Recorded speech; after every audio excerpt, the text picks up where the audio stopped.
order our City of Franklin Personnel Committee meeting. Roll call, please. Alderman Barber. Here. Alderman Hassan. Here. Richard Budney. Here. Frank Presco. Here. Kathy Richard. Here. Melissa Ferguson. Here. Okay, we need to stand for the Pledge of Allegiance. Pledge allegiance to the flag of the United States of America, to the republic for which it stands, one nation, under God, indivisible, with liberty and justice for all. I think it's just a weird. They couldn't remember it. The first item we have is our citizen comment period. Would someone wish to, anybody here wishes to have a citizen comment? The next item on our agenda is I'd like to welcome our two new members, Kathleen Richard and Melissa Ferguson. Kathy, could you just give us a little idea about your background joining the committee? My background has nothing to do with this, by the way. I worked at the glass factory in Burlington for like 12 years. That's where I retired from, and before that I ran a daycare, and also when I was at the factory I was I was all over the place. I worked in the lab. I was also a union official for the I was on the board for the union. I have 4 kids, adults, and 5 grandkids, and that's about it. Thank you. Oh, it's my turn. Melissa. Hi. I've been in the medical field for about 27 years or so, but unemployed right now. I'm just staying home right now. But I have 2 kids, 3 dogs, a husband, and I'm really excited to be here, you guys. Well, excited to have you, so. Yeah. Do you know everybody? Half the room. That half. Should we introduce ourselves then to them? Frank, go right ahead. My name's Frank Presco. Lived in Franklin, or have lived in Franklin for 40 plus years. Okay. My background is mainly in human resources management. Mm-hmm. Most of my life retired from TSA at the airport here in Milwaukee. And it was mainly in operations. Like I say, lived in Franklin. I live with my husband here, and we've been here for a long time. I'm Alderman Mike Barber. I've been an alderman for 9 years, and Dana's going to have to tell me when I first joined personnel. That was my first appointment by Mayor Tom Taylor at the time. So it goes back a little bit in time. So How many mayors back is that? well, Tom Taylor and then Steve Olson and now John. Okay. Well, I've only been in Franklin for 12 years, so that's why I'm asking. Yeah. You've probably been on here about, what, 15 years? Yeah. About? So that, and I've been a resident for 33 years now at Franklin. So that's me. Looking to stay on post. No, he decided not to. Oh, Well, no. I'm not going to run again, Yeah. so Yeah. that means that my appointment would end, Okay. and a new appointment from John, based upon the aldermanic distribution of committees, Right. would be next. So So you're going to be with us one more month? one or- more month, One more March, month. if providing we have it, and I don't see how you can't because that would be Cake Day. Miss Cake. Or is it hot? For his Or- retirement. Or is it your birthday? Maybe it's just a candy kiss or something. I don't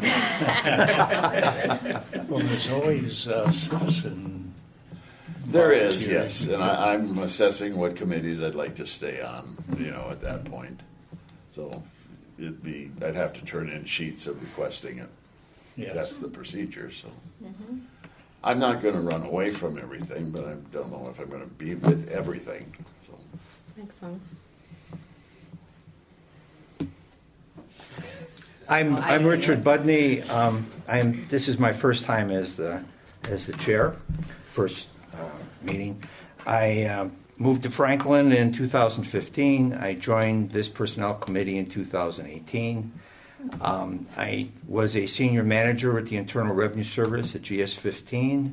I'm retired about 10 years. So, Kelly Hirsch, please. no, No, it's fine. I'm fine. I'm okay. I don't have to say We're anything. going right? in- I we're think you guys going in know me a anyway. direction. You guys know me. Kelly Hirsch, Director of Administration. I've been a lifetime southeastern Wisconsin resident, except for when I went to UW La Crosse, and I have been in Franklin since, well, now it's been since February 2016. Big move from Hales Corners, which was a big move from South Milwaukee, just kind of kicking around the southeastern side. And I'm happy to have you guys here. This will be exciting. I'm Dana Zahn. I'm the Human Resources Manager. I do not live in Franklin, but I've been here, working here for over 19 years. So I will mention to everybody, like Richard said, he's the new chair. Mike is currently the vice chair. So that position's going to open up in April, and we'll have to have elections in April to see who wants to be vice chair. So everybody start thinking about whether they're willing to do it or not. What is it What do you involve? do? Vice chair doesn't do anything unless Richard is not here at the meeting. Then they lead the meeting. Oh, I could do nothing.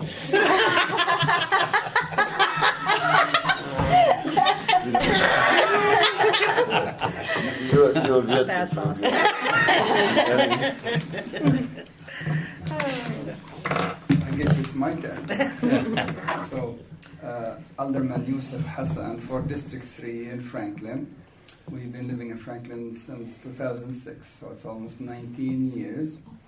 I became an alderman in 2023, and I became in this committee since then, so almost like 2.5 years.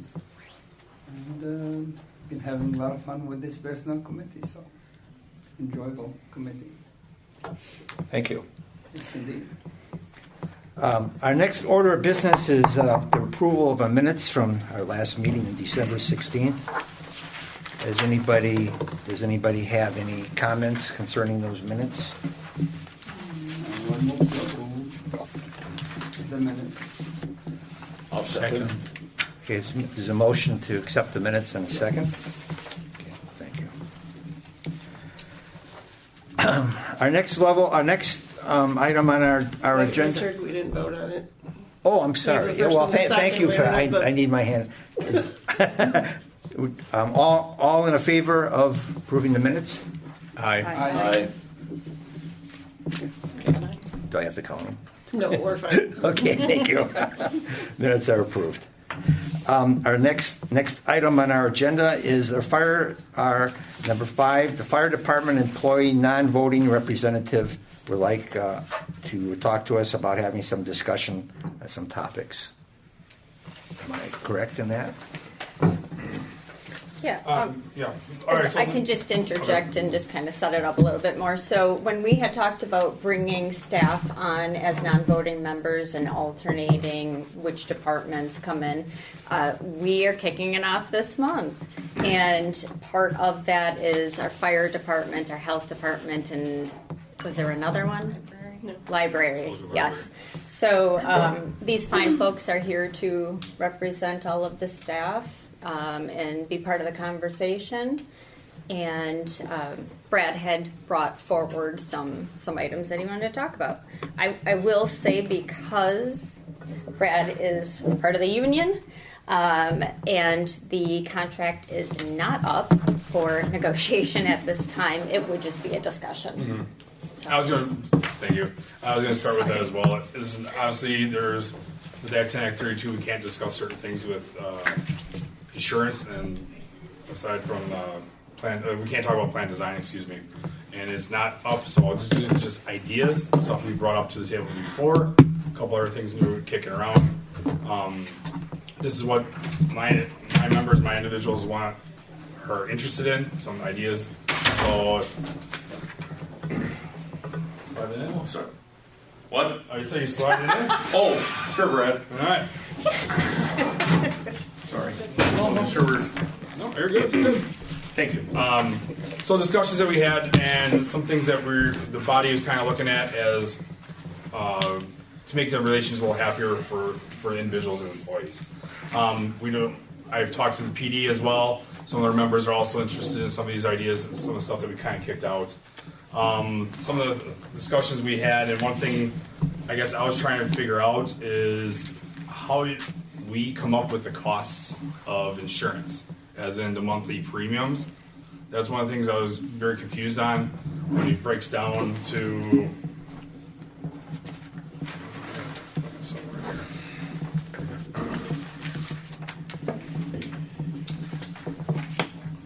When it comes up to like the discussions of like the plan and how much it costs and the premiums that are paid, I know that wasn't the exact thing I had on there. Well, actually, I did have insurance costs. That's one of the ideas we're kind of want to figure out how you guys come up with saying, hey, the family high deductible plan is $2,100 a month, the PPO style is $2,300 a month, etc. I guess we're trying to figure out how you guys come up with those numbers and how is that truly based off of? Because one of the discussions we've had in the past, and we brought this last time around, was to give the option to be bought out for insurance. So instead of taking city insurance, you cut a check whatever, once a year, every month, however it was. We were looking for insurance buyout possibly. Some people may not want the insurance here, or may have another option available to them, so they may be better off going to a different plan. So we were looking at insurance buyouts as a possible option. So we threw out some random numbers, and basically what I was told is the premiums in the emails that went out in November 1st of 2024 for the costs were essentially made up numbers. So that was one of the things kind of struck a chord for me of why we're throwing out made up numbers and how that affects the employees here, especially retirees. Now, I don't know if I'm supposed to be waiting for answers here or some discussions on this. I'm not sure how this is going to work out here with this open forum, open mic night. Do you want me to somewhat answer that? Yeah, please. They're not made up numbers, but what it comes up with is finance keeps track of all of our claims costs, all of our admin costs, all of the little costs that go into offering health insurance. Mm-hmm. So say we spend $4 million a year on the health insurance, then they have to divide that up by the number of policies that we have. Okay. And they do track it separately for retirees on the high deductible plan, retirees on the PPO plan, and then active people on the two different plans. So they can tell how much money is spent for each of the four groups. And for the retirees, just because I'm getting a lot of kickback on these retirees, the guys have been retired after working 25 years, and they're paying $900 to $1,000 a month for insurance. After 3 years, it's honestly, they're looking at other plans or Obamacare or whatever other options they have because they can't afford to be on our insurance anymore. I kind of think that's a shame, honestly, after 25 to 30 years. So, agreed with that retiree. So those retirees are in their own little pool then, essentially. When they get those bigger upswings, that's because the retirees are calculated differently. They're not calculated differently. We know how much the costs are, but they set the premiums to be the same for active and retiree premiums are the same. Okay, gotcha. All right, thank you. So the insurance opt-out, that was one discussion we talked about. If that's ever a consideration when you're looking in vetting other companies, whether you stick with being self-insured or go to the state plan or some other variable insurance company. I don't know if you're going to have a broker start looking at that stuff, if that's a possibility, to make sure that we're giving the best for our employees. That would be very appreciative. Now, again, that's discussion from my constituents and my position. With that being said, they also talked about having possibly employee plus one options instead of a full family. So you have single coverage or family, that's all we have. So some people would prefer maybe employee plus one. That way maybe it's not the full cost of the family when it's just two people versus the whole family.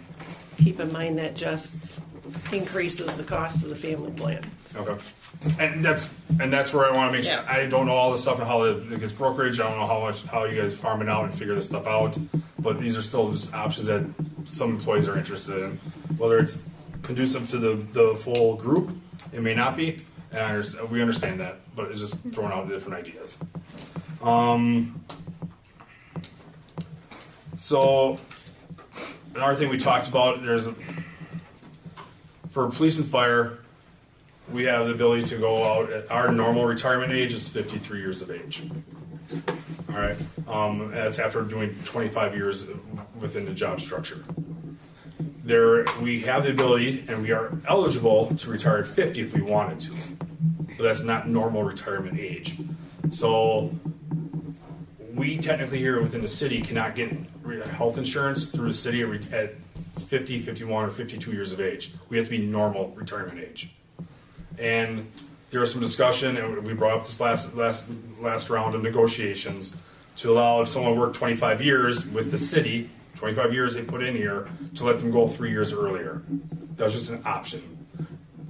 I'm going to tell you right now, there's less than a handful of people that would do it, that can afford to do it, etc. But that was just an option and something that some people want, and they were looking at.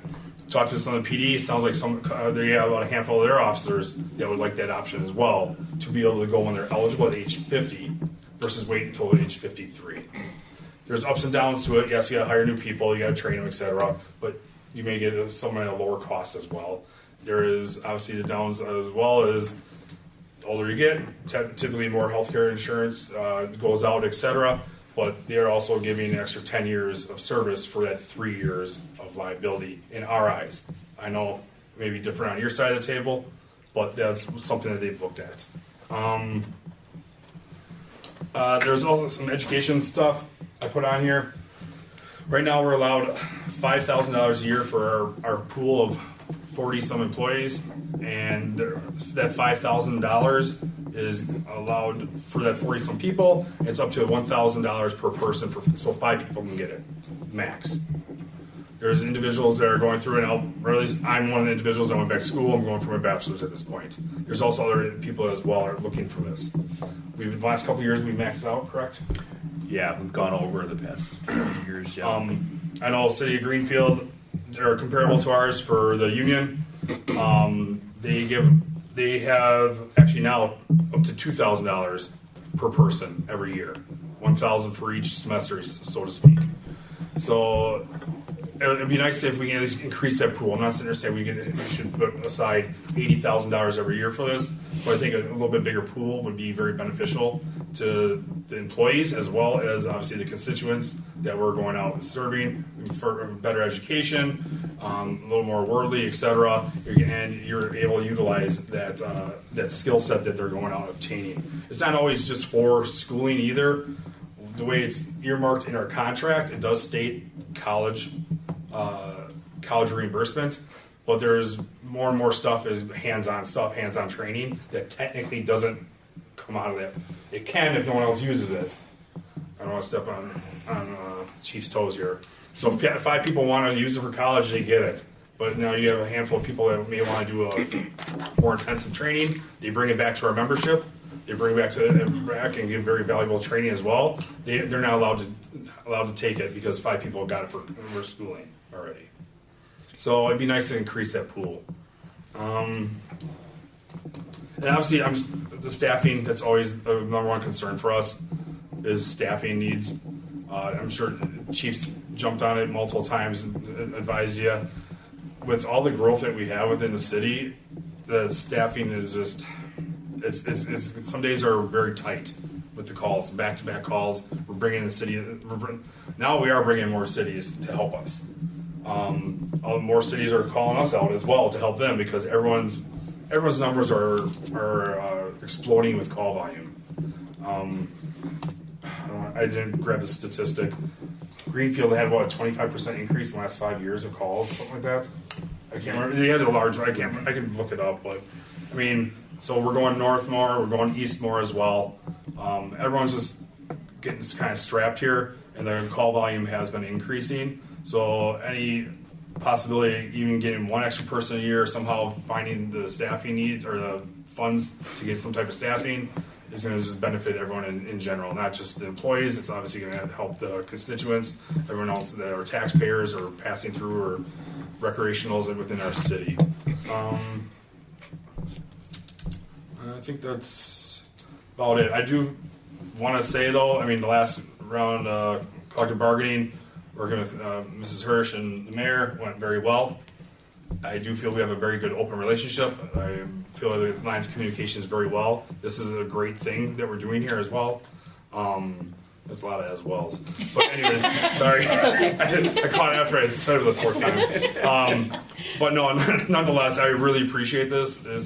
I'm very much of an open book. I'll say what I mean when I need to say it. Sometimes I don't articulate things that very well, but nonetheless, we get the point across. And I feel that with these open discussions more, if we're able to make some type of positive change for the employees, I think it's going to be better off for everyone, whether they're workers or on your side of things. I got many kudos to the chief. Him and I get to get along very well. We have the same direction. And actually, we're very in line with a lot of the stuff. We don't want anything to come at your table at all. So if there's anything that would be a personnel issue, we try to take care of it in-house. And I'm very grateful for that as well. So that way, you guys don't have to worry about it. So I yield the rest of my time there. Are you sure? Well, Talk about the color of the wall? as well. The hope More. or goal is that, we can have an open conversation and more give and take. You don't have to just speak only during this time. I know. Okay. I'll butt in eventually. Mike? Now, I understand that this is FYI for us. Yeah. And I really appreciate that. I mean, I'd like to know what other people are thinking. But some of these, or three of these, are negotiated items. So we wouldn't have direct input into that negotiation. And one of them, staffing needs, I think we always need to hear that. And I love hearing what the rank and file are saying. It kind of gives us a flavor and a perspective on what people are concerned about. 100% But agree. three of them would be actually negotiated items, at least at this point. The idea of the staffing is something we always want to hear about, what your needs are there, so we can at least be aware of it. Budgets determine that in a way. But as far as you coming and making this presentation, I think it's wonderful. I really appreciate your candor and sharing it with us. But this group would not make that decision or be in that negotiation. No, and it's not a negotiation thing. Honestly, even if we were in an open negotiation, one I wouldn't be here, obviously, but for the negotiations, we can't talk about this stuff anyways. I legally can't. They legally can't entertain those discussions. This is more of, hey, if this comes to your table, like questions of council or personnel, like these are options for insurances going forward. I'm just letting you know these are things that people are interested in. That's great. So, Yeah. Makes sense. Thank you. yep. I want to echo Alderman Barber's what he said. I appreciate you taking the time to give us the information, being not part of the government, being a volunteer citizen. I'm not involved in the day-to-day stuff, so the more we can get from the employees that work here, the better decisions I think we can make. So, and appreciate the extra time you're taking out of your schedule to be here. So, thank you. Anyone else? I think they pretty much said it. I just had a little bit of information to build upon Brad's presentation, especially for the new members of the Personnel Committee. Lieutenant Pulaski is the president of our firefighters union, so he represents the largest subgroup that we have in our department. We have a total of 50 personnel. 42 are members of the bargaining unit. That's the boots on the ground that, like Brad said, we are doing a lot with a small number of people, averaging about 14 calls per day between our three stations. Many days it's busier than that. Like Brad said, we have a very good working relationship. I can't take credit for that. That was here before I came to Franklin, one of the things that attracted me here. But like Brad said, we're able to talk about things, work things out at the lowest possible level, and generally come to an agreement agreement before it would have to come to anyone else. Like like Brad said, we have a good working relationship and definitely are working. We want to continue that forward. The other item I wanted to mention the other subgroups that we have. So we've got the firefighters local, the union. We do have 3 battalion chiefs who are not part of the union, who do work that 24-hour schedule, who are our supervisors. At the last personnel committee meeting, we adjusted their job description and some of their benefits to bring them equal with the folks that they're supervising. We have 2 civilian personnel. One of them is our administrative assistant, and then we also have a community fire prevention specialist whose main focus is doing our fire inspections of all public buildings and businesses in the city twice per year. So Kathy, the administrative assistant, Tyler, our fire inspector, they're civilian non-sworn positions. And then lastly is the command staff. We have myself and 2 assistant chiefs that work Monday through Friday. With the administrative side of the house, we're kind of that last subgroup of our personnel within our department. But again, we appreciate the time to appear before your committee. I will add on with that. Oh, go ahead. So sometimes when people hear 12, 14 runs, 15 runs a day, it doesn't sound like much. But each run lasts anywhere from 30 minutes to 2 hours. So if you're on 14 and they're all 2 hours, that's technically 28 hours. You're gone. Well, we're working the 24-hour shift. So you think of that, and now that's those stations are vacated for that time frame as well. So this station right here could be gone for 2 hours on call, tied up, doing whatever emergency care needed to be done there. Meanwhile, the other 2 stations are carrying their own workload and this station's. So sometimes when you kind of hear the number, it doesn't sound that bad. Oh, 12 runs, that's not bad. Well, it's actually anywhere from the minimum is 30 minutes, 20 minutes, and then upwards of 2 hours, sometimes longer if it is a larger event. Sorry, just wanted to jump on that. Or if they hit at the same time, that's obviously Yes. more challenging. Mm-hmm. I saw the inspector today over at the chiropractic company. Okay. How is he doing? I think he's doing right, well. good. Yes, yes. So well, he's definitely out there working. Very good. Very good. Okay, well, thank everybody for sharing. The next item on our agenda is the discussion of potential changes to the classification and compensation plan. And Dana, you had said in the email that we should refamiliarize ourselves with the compensation plan. Is that what we'll be talking about? Yep. For both? Yeah, kind of both.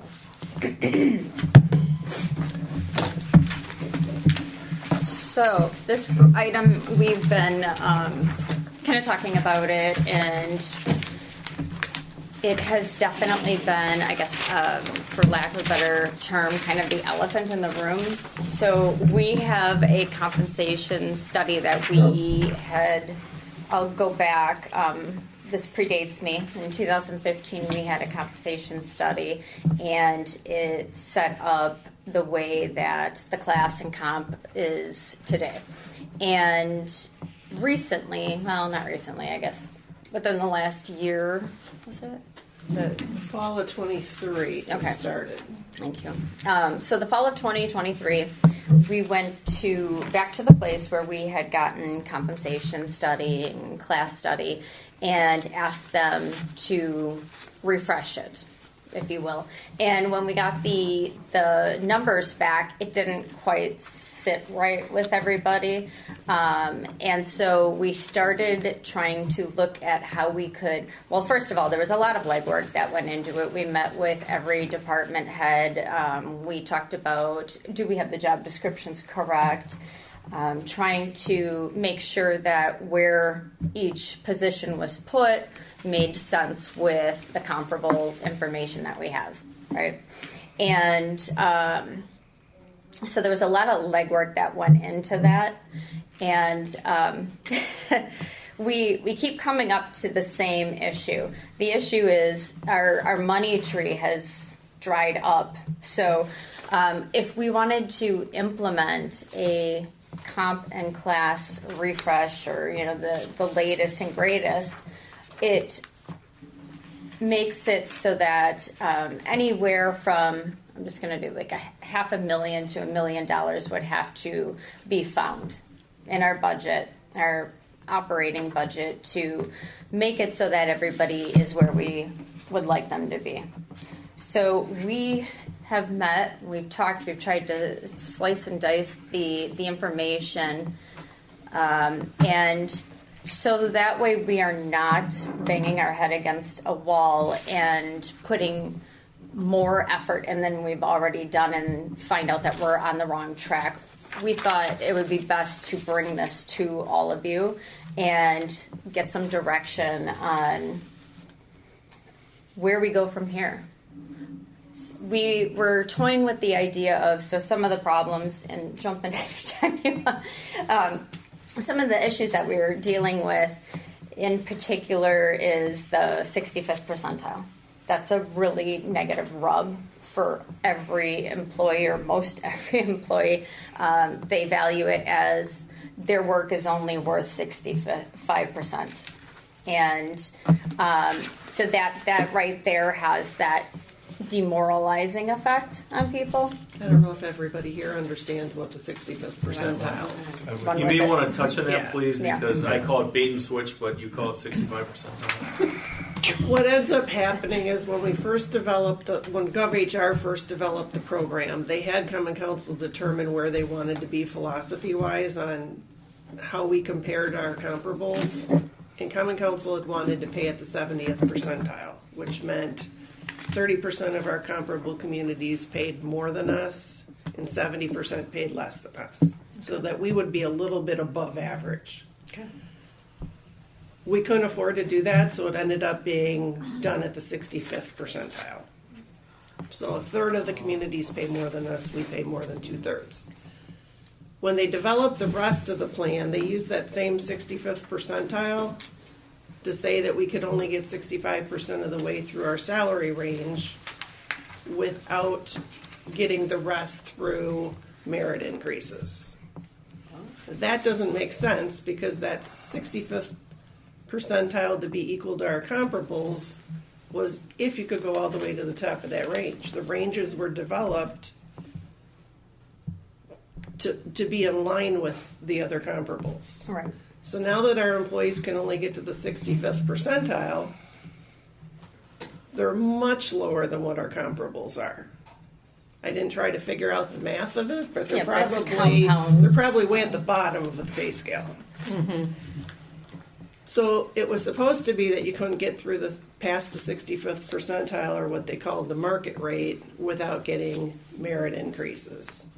And since 2015, when this went into effect, we've never developed the merit increase. So nobody's ever gone beyond that without getting special increases type of thing, or some people were hired above the market rate. So in fact, the group of employees are not at 66% of No. that, because nobody, when you take the average, that's the top. Everybody's got to be below that. There are a lot of people that went into the new pay plan when it was developed very close to the bottom. And even after being here, well, we've been on the new pay plan for 10 years now, there are people that are still only around the 50th percentile. That's Even the with other like 20 piece of years it. seniority. Right, that's the other piece of it. If we're looking at trying to get up to the 65th percentile, which to Dana's point, it sounds like it was misconstrued, and then you're kind of dealing with a double discount, if you will, in terms of rates and what everybody is making. But the other piece of it is that it takes forever to creep up to where you should be. And part of what we were trying to do was make it more in line with today's market. You know, you don't want somebody to have to work for 20 years to reach the top. The problem is the director of administration at the time that put the program in, he had calculated that it would take most people about 8 years to get to the top, or to that 65th percentile, not the top. I did a calculation on one certain salary range with normal 3% increases every year, and it doesn't take 8 years to get to that market rate. It takes 16. Wow. That's a long time to get to the 65th percentile. And the problem is the existing employees are still stuck below that 65th percentile, and yet they see new employees coming in at the 50th percentile or even higher, and it causes a morale issue. That doesn't set well. And we've had to do that because Also we can't staff. attract employees if we don't pay that rate. Right, and Right. there's also active staff under the 15th Yes. percentile, even lower, so it's very complex. Yeah. So are you okay to touch, excuse me, Frank, are you okay to say how we lost an employee today to somebody else, or are you not comfortable saying that? No, I was gonna say it in the staffing report Well, then I'll not later say- on. I'm not gonna say That's words, okay. because of me, not We saying can words. say it right now. Too late. We did just get a resignation today from one of our light equipment operators because he accepted a job with We Energies making $45 an hour. Now, here he's probably making about 30. We can't compete with that. Right. That's a huge And we have increase for the two same other- skill set. We have 2 other positions open right now that need a CDL, so now that's 3. You can't find people with CDLs at what we're paying. We're gonna have to figure out, I mean, and I know that we've gone around and around with this, my thought is get somebody that's interested in earning their CDL here as an employee and then. The problem is they changed the law about 2 years ago on how to get a CDL, and you can't just Big go to, money. you can't just go and get it like you used to be able to. Now you have to go to somewhere like a MATC, and it costs thousands and thousands of dollars. It's 10 grand to from- get a CDL. And from what we're told, they have about a year backup in order to even get into the class. So we're stuck. It's like 6 or 8 months for the But class there's too. also issues Really? with other Sorry, I Well, got- there's- employees, not right. just. No, there's some classes that are only 8 weeks long. Yeah, I'm there's switching my job. there's all kinds of issues, promotions. If you work your way up, It is. you're typically starting lower than somebody just coming out or coming in from the outside without any Franklin knowledge. And that rubs people the wrong way. And I mean, obviously it would rub all of us the wrong way. So there's a lot of And especially inequity. if they have to wind up training them. Yeah, exactly. Right. That Yeah. would not be good. Yeah. Yeah. Yeah, so it's kind of an ugly Well, ball. how And did so if we wanted to get everybody up to where we'd need an additional $1 million, and we don't have that in Well, that's revenue. was going to be my next question. How are you? We've been enjoying the fruits of underpaying. Mm-hmm. However, there's a lot of hidden costs with that. With recruiting and training Oh, and absolutely. so on. So how do you balance it, or where do we? I understand we've got a budget. We can't, and maybe not $1 million in one crack, but is there a plan of maybe over a period of X years we So- can? Yeah, move we the were group? looking at that. So we tried to do like a 3-year plan and a 5-year plan and see on top of the CPI what would be required to get people there faster. We also looked at step plans. So, you've got your 14 pay levels and trying to put at X amount of years and experience, education, what have you, you should be here and just start pushing the people forward. The first go at it would be about $450,000. That's only putting people at where they're currently at, and if we develop that step plan, which we had done at 8 steps, if you put them into the next step from where they're currently at, which doesn't get most people very far, that would cost us about $450,000 this year. However, I think if there's a communicated plan to employees and they can see them moving, at least they can see something's happening where right Some light. now Yep, it's. they'll know where they can eventually get to. Right. Yeah. They know this is where I'm at, and there's no plans for me to move any faster. How is it so poorly calculated? Say that again. I'm How not is sure it what so you mean. poorly calculated? Like if they thought it was going to increase like 3% for what'd you say 3 years, and then or it's going to take so much longer. Like how is that? 8 versus 16. I don't know why he thought it would be 8. I don't know if he wasn't taking into account the fact that our salary ranges shift every year. Oh, okay. And when I did the calculation, I of course calculated as if the ranges are going to move 3% every year. Right, right. And that would take 16 years then.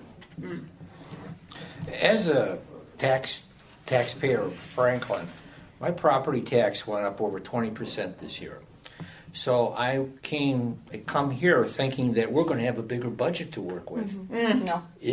No. The money doesn't evaporate. I mean, that's a substantial Did you- tax increase. Did you look at the line items? Well, I see Most that of the it went to the schools school get district. about Yeah. over 50% of it, but That's not your taxes. I mean, it is, but we don't, we as a city don't determine that. Right. no. But what the point I'm making is that the city still should be getting the amount of revenue that the city gets to operate. The operating revenue should be more based on the Should be tax. more. It's not more.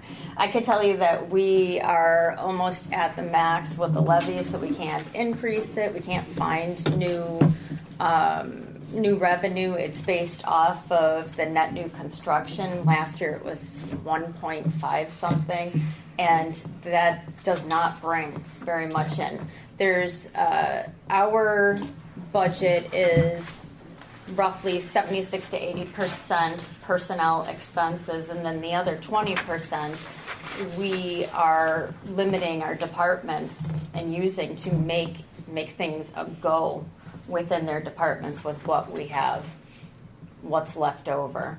I mean, when we were looking at the budget, we were struggling just to find money for salting the streets. So it really is a Conundrum. yes.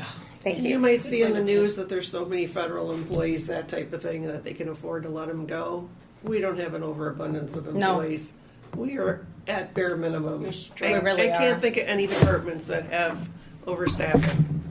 No, but many of them are understaffed. Yes, And, it's a problem. you know, and in addition to that, it's very difficult to then find bodies to replace these positions. We've got the plumbing inspector role that the entire inspection services department worked a creative angle to basically pull together and make it so that way they could operate without that position being filled, because we have, what is it, 2 years almost?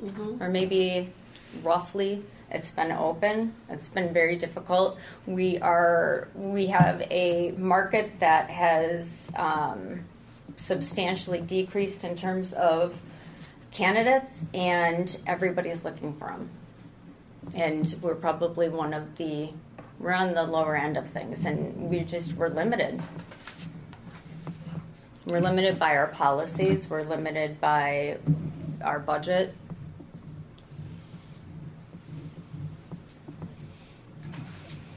So that's the sobering news.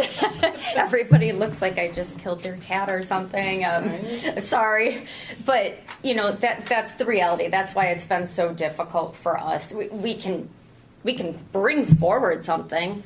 How we're going to implement it is a whole nother story. And I think that the fact that we were supposed to be in the upper third, and then that somehow got mistranslated into, well, we're only going to give them, 2/3 of the pay scale and then cut off that last remaining third, I think has just really compounded the issues. And to what the mayor said, it does oftentimes that, and it's my opinion too, that when you have a range, you have to offer that range. Otherwise, it is a bait and switch. Yeah. The problem is that some of our comparables, like Greenfield, they can get to their top rate within 4 years. We're not getting to our top rate, so Right. we're going to lose employees. Right.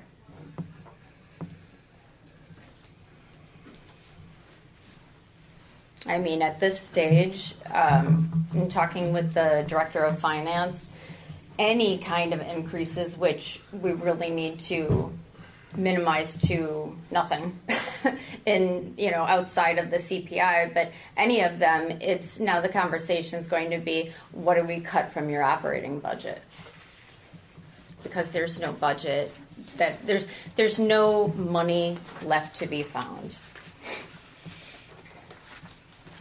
If I could add on something, I'm not sure if you covered this, about basically the entire city budget is about 80% goes to staff. Did you touch on that? Yeah, 76 to 80%, and then Oh yeah, we're at 80. yeah, and the remaining, again, you have to stretch those costs, those operational costs per department. They're just left with whatever it ends up being, divided by whatever, 20 divided by whatever we're looking at. So 80% goes to the staff, and the staff is underpaid. Yes, Wow. exactly.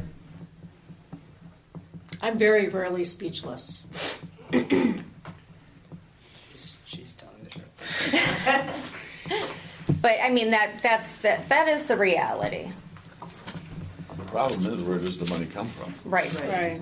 That is the problem. You can't raise the levy. Nope. I mean, Can't. Unless there's new Can't move growth that. or the growth factor that's there, that's a part of the equation. But that's minimally a bump. But there's not the money that we can get from any sources. Exactly. Referendum, possibly. And a few years back, we did have the referendum for police and fire, and it It was failed. voted down. Police. The citizens decided Yeah. they didn't. Fire didn't go on it. What? Yeah, Fire did the not big go one down. for education. There's 3 officers. Yeah. Oh, and Yeah, people are part of it, upset but with that- the education that was ones how that many just got years ago? approved, so they're not Never going gonna to. happen. They're not Oh, going to yeah, do another.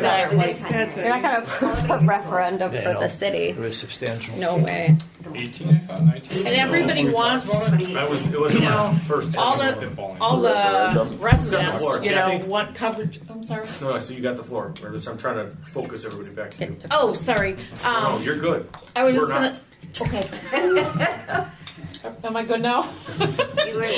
I was just gonna say, everybody wants, say, the fire department to come rescue them when they need that, right? The police to come and rescue them when they need that, but nobody wants to improve it, right? Like, it's sad.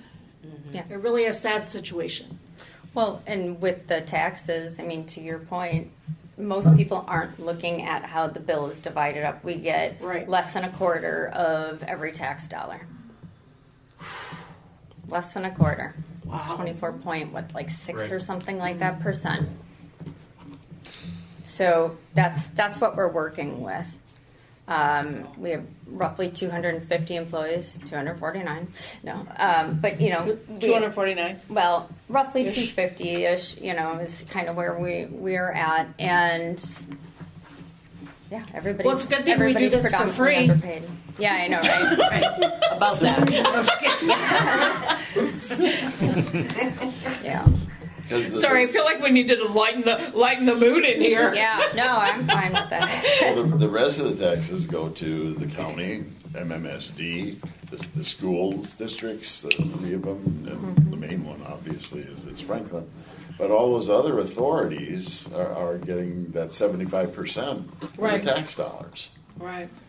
And I don't think a lot of people understand that. No, But I can you guarantee you No, they don't. I didn't. No, because they come Until in right and now. they think that all of the city gets, we just jacked the prices on everybody and we're sitting here living fat. But the reality is we're not. We're struggling to get by. We're struggling to keep people. And we don't have a promising budget that we can say, oh, we're going to get there soon. Everything's going to be okay. It just keeps getting a little bit harder every day. Right. And like I said, we've got a finance director that's saying if you're going to change anybody's budget, change their pay, you better find where that money is coming from out of the existing operational budget because we don't have it. Are the other entities that make up the total budget, are they subject to this percentage increase that the city is each year? Well, so let's say, for example, you live in the central Franklin. Let's say you live right here. There's 5 taxing entities. Okay. And you've got MMSD, MATC, the school district, the city of Franklin, and Milwaukee County. And every one of those has an increase every year. You know, but if you're comparing to Milwaukee County, who's got a 1.3 whatever billion dollar budget, Franklin's, you know, one of 19 municipalities that pays into that. So, you know, depending on what that percentage is spread out. We're looking at, you know, we did an operational increase of 1.6% for this year, but because there was assessments added onto that, that changed it. And then you add the second school referendum onto that, which makes up 44% of our tax bill. The schools, people lose their mind, but they don't know where this stuff comes from. Right. But when you, to Kelly's point, Kelly is right on the money because Danielle says, here's where we're at. We're real tight. What are we going to cut? Right, it's gotten to that point. It really is. There's no hidden money anywhere. You cannot take other sources of money and pay for an operational budget. It's got to come from the revenue.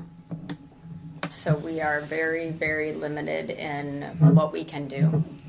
And we're looking at things such as, I know the chief and his crew has been working on trying to look at different billing options, fee schedules, that sort of thing, passing that through more.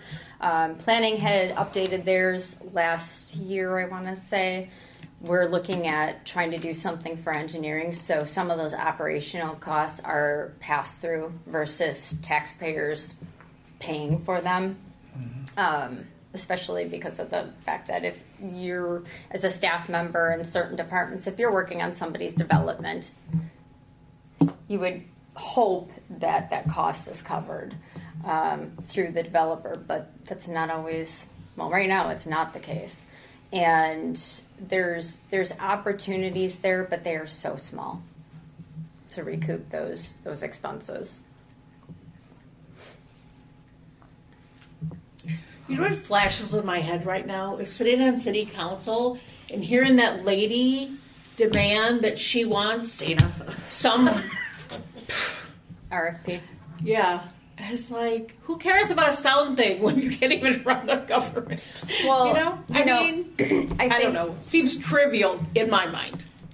I think that the reality is there are a lot of services that we provide as a community or as a staff, as a whole body. And I don't really feel like we have decreased in those services. I think the demand and the expectation is still up here, and the pay is not keeping pace with it. And we have, luckily, over 200 plus staff members that are actually dedicated to doing the right thing for this community. And, you know, it's really hard as the administrator, but also as a resident, to see this confusion first and foremost about how taxes work and what gets placed here, and then all of the services that we're providing, and see all of the attacks about, oh, you guys did this and you did that, when the reality is that's not the case. And we are really rubbing two pennies together to get by. For years when I moved here, everybody asked me, well, how can you afford to move to Franklin with their high taxes? Mm-hmm. Where did that go? You know, all the other communities have caught up to us, or are catching up to us rapidly. Even rural communities are making adjustments now. But that was, for a long time, we got to try to change that image. Mm-hmm. Because I literally had someone say that to me probably 2 days ago. Yeah, and actually I think we're at the low end of taxes for Milwaukee County, and that's part of it too, is if you're comparing, for example, I know Muskego's taxes are less. That's also Waukesha County. Right. You're comparing different counties. There's a lot of money feeding into our county and a lot of money going out in our county. And we are not at the top of the influx of tax dollars. We're not there. So at some point, the leadership in the city decided they wanted to try to change that image. so they weren't raising the taxes as much. Right. And then we were catching up, and then all of a sudden the governor comes in and slaps us with this amount that we can after we've been trying to reduce taxes over this period. Shared revenue. So it's a double whammy. We were trying to come down because of the reputations and what people thought of us, and Right. we were trying to make it more beneficial for the taxpayers. So we weren't increasing the way we should have been. And then all of a sudden, okay, the governor comes in and says, okay, from here on, this is the most you can do. Right. So he's limited arbitrarily, what we can do after we had kind of depleted some of this Right. fat, if you will. There wasn't any. Mike, to your point too, we've done everything we can, and now we are forced to do certain increases and forced to do things just to maintain, And at some point we get hits on it. We get attacked by the keyboard cowards. But then you look at, I'm saying, I don't care what's No, I totally agree with you. No, I know you do, but if anybody else cringes, I don't care. But now you've got the people that want to come and move here in our city. That I just went to a ribbon cutting for a house that was built by high school seniors, construction skills class. $664,000 for this small house, and there people are wanting to buy them like this. Yeah. So that's the reality: is people want to come to our community because it's a wonderful community, and with that comes costs. Right. So for the people that are angry, boy, $664 for the small house, and we were there for this ribbon cutting. It was amazing. And this is in Cape Crossing, nothing luxurious. So anyway, I digress. Well, I mean, there's a number of factors too, and we look at the current economy. Everything costs more, and it's just going to continue to jump.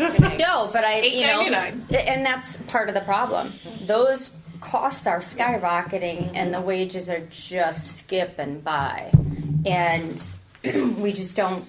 We don't have an answer. There is no answer because we don't have additional money, and we can't raise the levy for that additional money. So it comes down to cutting costs, cutting operational costs. I mean, and to Alderman Barber's point, there's also the double whammy on schools. We're getting taxed for schools, and they're not getting all the money that they need for those districts, and then they're forced to go out and get referendums. Yeah, and you want the So how much schools to did keep our up. the new people on this committee, are they at the average of everybody? Frank, what was your? I was going to say that you want the schools to improve so that you keep attracting That's people to the community. You don't want them to deteriorate. So That's a plus. when they come up with wanting to raise a tax thing, I was in favor of that because I know my kids went through all the grades here and they turned out pretty decent. And yeah. But over the years, except for this past year, I was kind of surprised that my taxes hadn't gone up that significantly. It was a shock when I did get the bill this year. I can explain that too. Because it was so different. And, Franklin was known as being a high-tax community. And but then the last, I would say 5-6 years, it was just minimal increases to the tax bill until this last. So I'm going to back up just a sec. You're absolutely right on the schools, and this is the message that I tried to share at the senior luncheon, not this past month. So it's the first Wednesday of every month when I attend these. But it was the month prior, and one of the things that I had heard was, well, I don't have kids in school district and what have you, and how are we paying? What's going on here? Well, but the reality is, much to your point, there's two real draws for a community to move into a community: safety and education. And we are investing we continue to invest back into our education through those referendums as they get less and less money. So, we want this nice community. We want these great schools. We want this safe community. We want to be able to grow and to continue to provide services at a certain level, but it's not for free. It doesn't come for free. Now, the property taxes, I can speak to that. That's a totally separate item. For many years, and this is per our assessors, for many, many, many years, not with our most recent assessor, but the one prior to that was with us for almost 2 decades, maybe a little bit more. There's evidence that the land value was not moving, or was being assessed at 50% instead of 100% of the value. Then we had 2 years where it did not increase at all, was not assessed at all. So the land value on your properties, your home might increase, but your value of the land would not, which would create inequities if you were selling off land because the value wouldn't increase. Mm-hmm. So part of the rude awakening for everybody was getting that fixed. And then the other piece of it, and I had encouraged same group, the senior group at this luncheon, look at your evaluations. Ensure that they are correct, because the reality is our assessors only have the information that they have. Most of them, I think the last couple of years, hadn't even had one single visit go out there and do an evaluation, that sort of thing. So they are only as good as the information that they have. And it's the homeowner's responsibility to ensure that what you're seeing on your tax bill is correct. I'll give an example. My house over on 83rd and Drexel was built in the 80s, and it is, your average 80s house in terms of grading. So it's a C plus or a C, something like that. And they had our finished basement listed as excellent.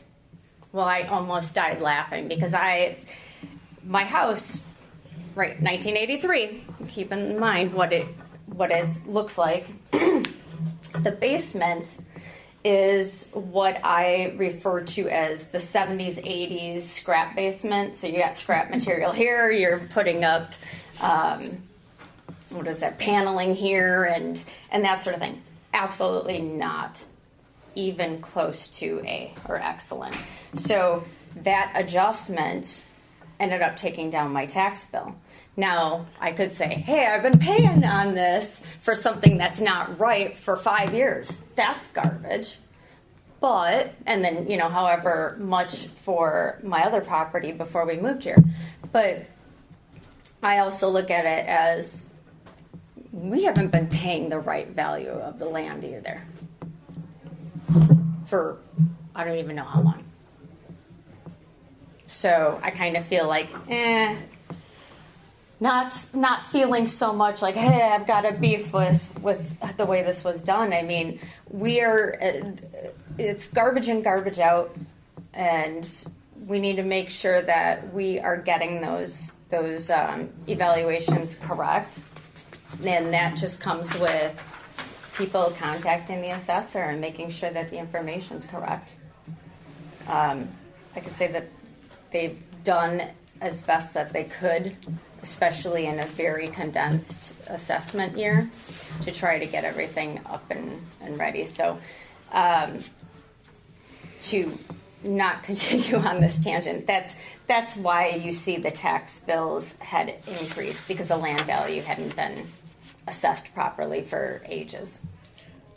How many people, excuse me. No, go ahead. How many people, just average residents, would have enough knowledge to know, to look at that and figure out if it was properly done or not? You know what I mean? Right. Because a lot of that, I think, comes with common sense, some of it, right? But knowledge too. Right. And I think the average resident wouldn't. No.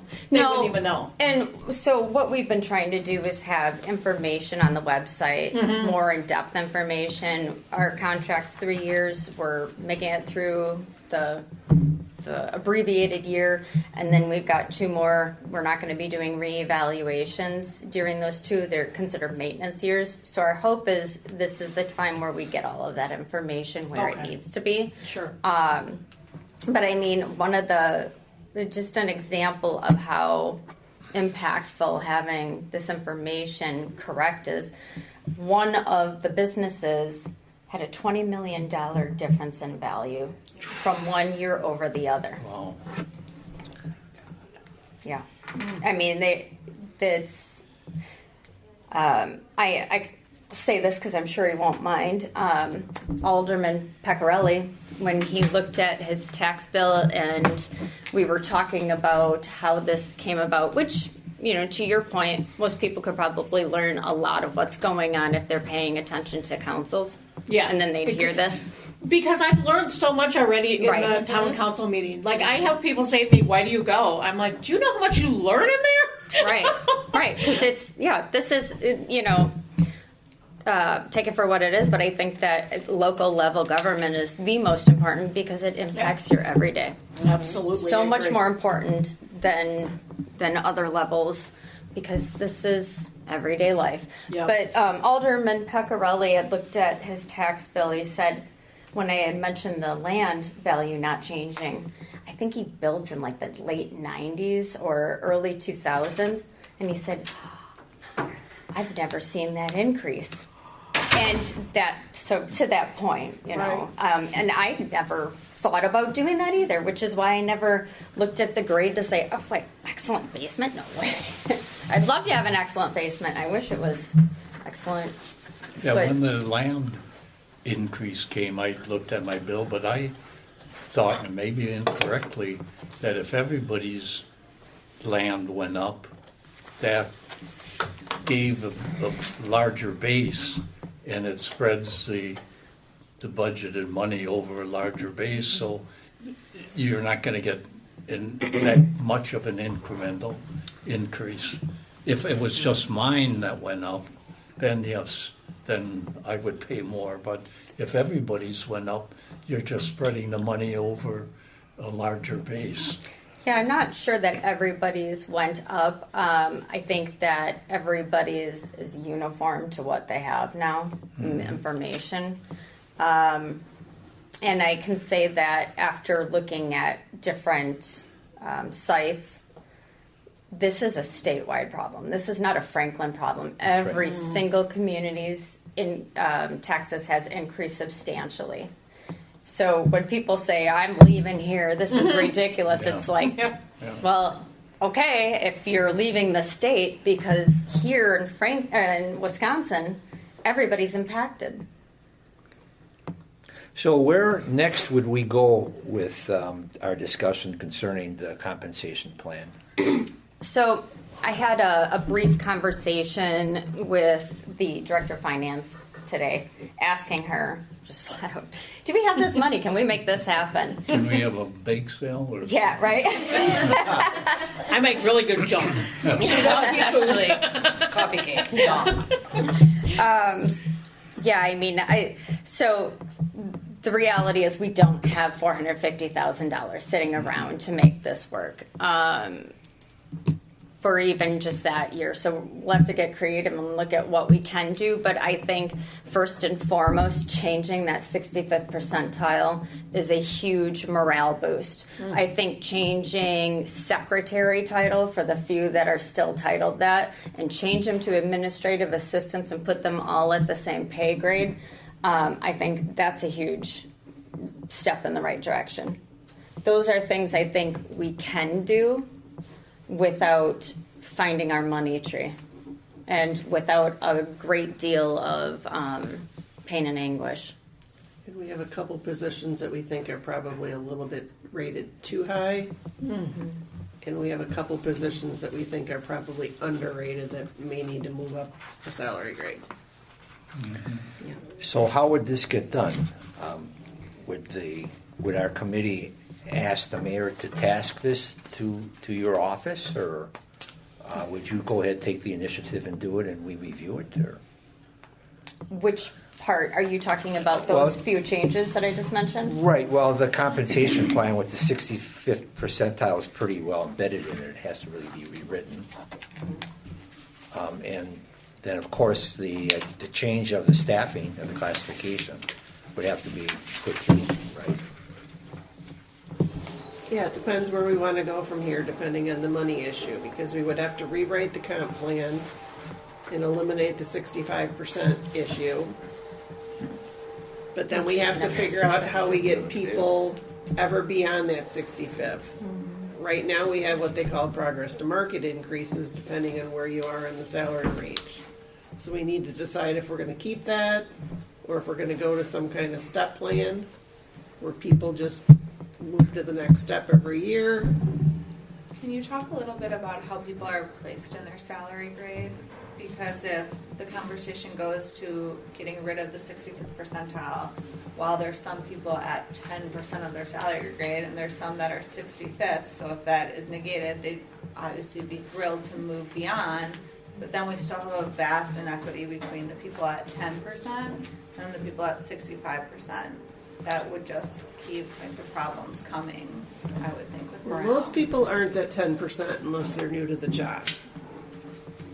So they would eventually get moved up higher as they progress with their seniority. With 8 to 16-ish years. Well, hopefully that changes. Do you have an idea of what the average position is of the whole group, or Like is the the group at percentile? 50% or?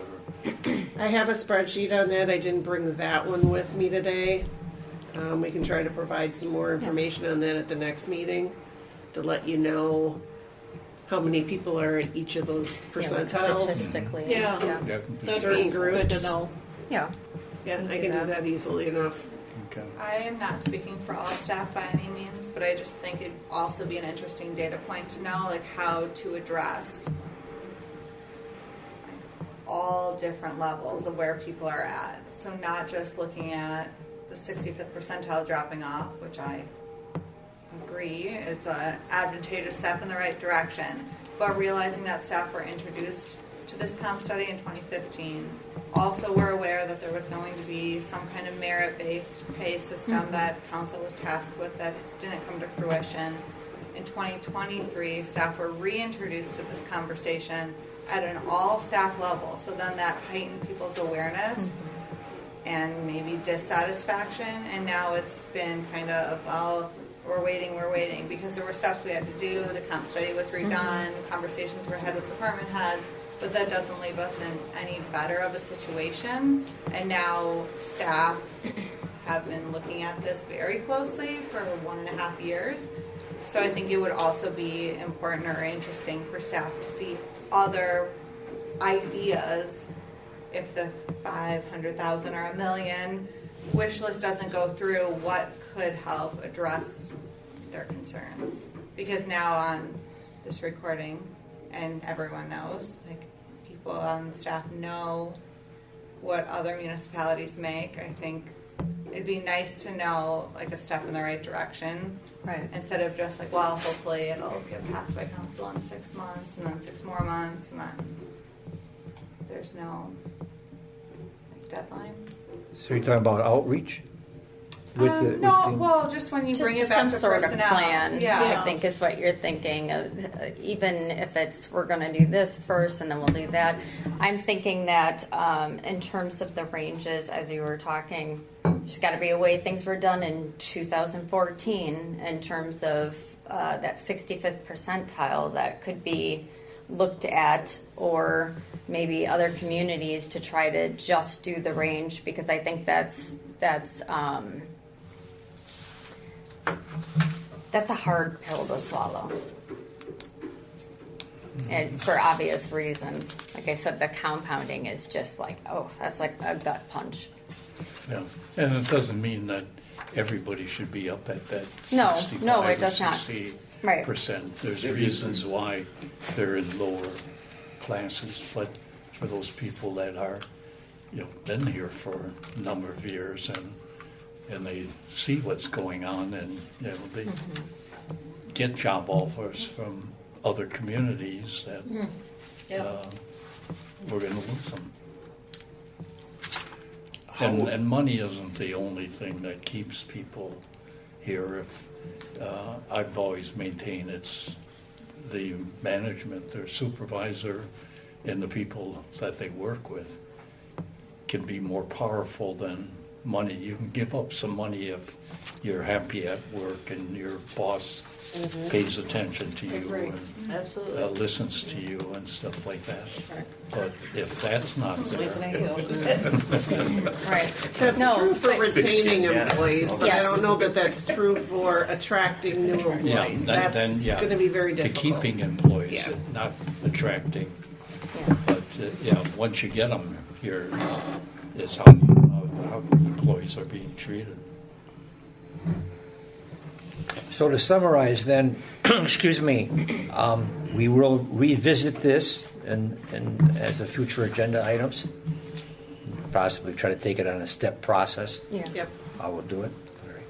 Does anybody else have any further comments?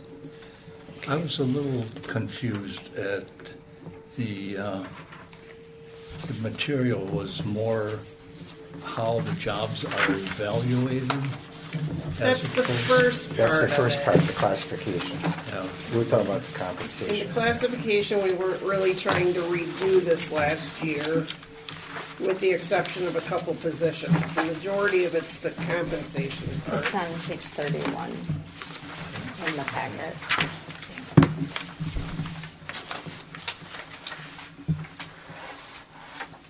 Okay, the compensation philosophy. Okay.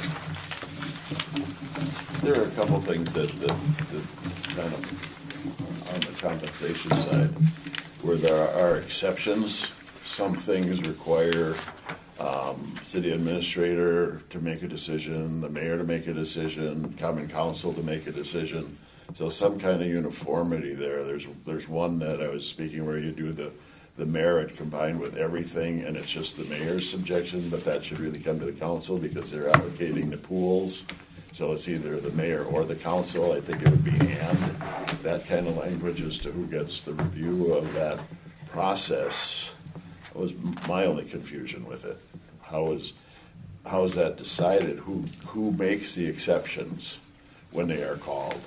Is it the council or is it the mayor or? Well, it depends on what it is. So under this policy, so for what, 9 years? 10 years now? The mayor has been given the ability to do up to 5% additional increase for whoever they want, if they want to, one time per year, and the money has to be in the budget, in their operating budget within the department. And then anything beyond that would go to The one I was thinking To of is when council. you do if you do the combinations of three different things, options within the year, it's just up to the mayor. And I think that could be something where you'd add the council because they're setting that up. But that's just a language thing. That's not. Yeah, it's always been just the mayor, but he's still locked into not doing more than that 5% increase and having to have the money there. The ones that go to I'll council. I'll send you the paragraph that I had. The ones that go to council are the ones that if we're gonna offer a new employee a starting salary of more than that 65th percentile market rate, then those have to go to council. I'll just highlight the one that Or- I thought maybe needed to look at. Or if, let's say we have a promotion and the lowest range is more than 7.5% Right. higher. You know, these are situations where we would come to council with it. It didn't say council, mayor or council, not on the compounding section, page 36. There's mayor or common council in the top paragraph.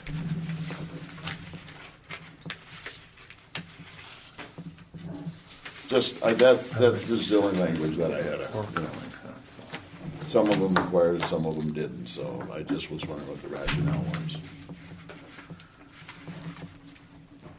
And that paragraph hasn't really applied much because we really haven't had merit pay.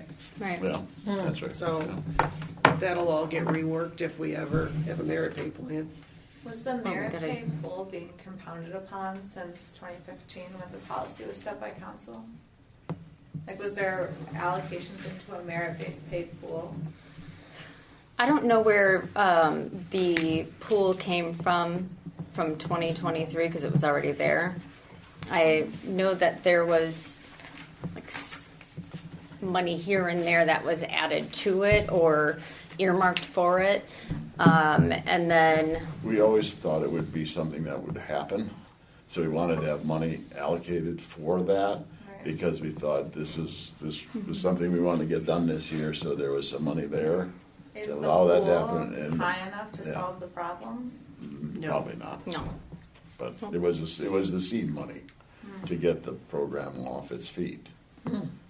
Well, that would have been a merit. So they're different too. You got your compensation, and then you have your merit, and Right.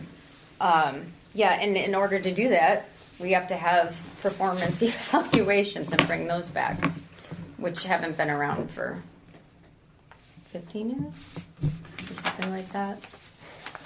Some departments have done them and some haven't.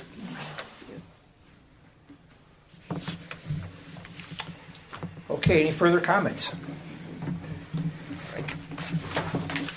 There's nothing to vote for a motion So correctly. just so everybody knows, in case you ever really want to see it, this is the full class and comp study. So it is a lot thicker than what you have in your packet. We basically gave you the synopsis, which is what you need to know in order to redo it. But if anybody ever wants to see this, it is available. And just, obviously, you've all seen that you have new binders in front of you. So the handbook and civil service manual and all that good stuff. Some historical information on health insurance are in there. So if you can, please try to remember to bring these to meetings. Does this section But I would go really anywhere? love to get yours back after next month. If you don't want it, because I don't want to have to make a new one. He's like, how dare you? There's no money in the budget for another one. I was Right. going to say, this is Dana's idea, and I thought this was fantastic. I Yeah, love it's a it. great Have idea. John had that notes, wrong. bring it all together, keep it in one I wanted place, a economic reference development. point. Love it. For Yeah, sure. just very helpful. Thank you for doing Thank you this. for. Now, does this section go in here? That is already all in the handbook. It is all in. Yes, Okay. so you can pitch tonight's if you want. You pass Oh, over this is it. already in there. It is I in the don't handbook. want to. I don't want to be the reason anybody's taxes increase. Thank you, right? You won't be, You might but still you'll still want be it written next about month. as part of it, right? What? Damned if you do, damned if you don't. Okay, No, You're done. I'm done. our next agenda item is the staffing report. There isn't much new except for what is already on there, except I've already mentioned that we had the resignation of the light equipment operator. So now we have 3 CDL positions. We have the light equipment operator, the sewer and water tech, and a maintenance person that we're looking for, a mechanic. So if anybody knows anybody with a CDL that wants a job, please tell them to get a hold of me. What do I have to do to get one? Have a CDL. Yeah, how do I get one? 10 grand. Go to ATC and put your name on a list that they might call you in about a year or so. I feel like young people, that's like an old person's job type thing, right? Like young people aren't really into getting their CDL as much. Young these days. people don't want to have to work overtime. Amen. Yeah. Or work They at all. don't. Work from home. You're right. The work ethic has changed. Oh, yeah, I'm sure there's some definitely. people out there that Right. It's more about the time off and valuing that Yeah. and just like work-life balance, which I've heard of, but I'm not sure what that is. If you the problem is you do is get we your can't- CDL, you're going to work for Waste Management. Yeah, I don't know about that. More than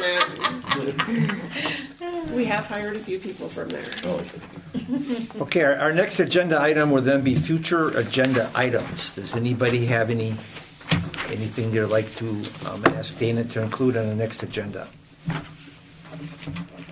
just I'd like to probably hear a little bit more about how a step program would work in getting to that compensation. If we forgot about the 65 percentile, but showed someone that these are the steps that will get you to this salary range when they come in and are employed, that might be, I don't know if that would be a way of saying, if you're not going to cut it, you won't get there. But I mean, if you're a normal employee and learn your job and are doing what you should be doing, this is how you get to that in a relatively short period of time. If it's 5 years or 8 years, but just so they know what to expect if they come in and see that, that might be a reason for them to come and work for Well, us. we have a table for an 8-year program already put together, so we can bring that the next time, and then if we want it shortened, we can Yeah. switch it down to 5 years if we want, whatever. But forget the percentile. Just say this is what we want to offer you as the top range, which they know. But here's how you get there, and you can almost count on this. I That's don't the know. part that's the problem. We can't count Getting- on it. We Yeah. can't Yeah. find Can't the get you money there, to get right. people It there, has to which be. is why we did do this. We have a plan, I know, but we just, can't. It just we. I thought just reintroducing the step concept. Yeah, we and can showing talk that. about it. Yeah, That would be a happy way to to- do that. Yeah. Any other suggestions? Okay. Then our next meeting date would be March 17th. With that, I would entertain a motion for adjournment. Is there going to be green beer? Same next day. Oh, I hadn't made that I'm not relationship looking to it. That's a good idea. Can you add that to the agenda? Let's think on that. New blood. Oh, man, move to this is adjourn. funny. How about some All right. Kiss Me I'm Irish shirts? I can't drink beer. All in favor of adjourning? Aye. That's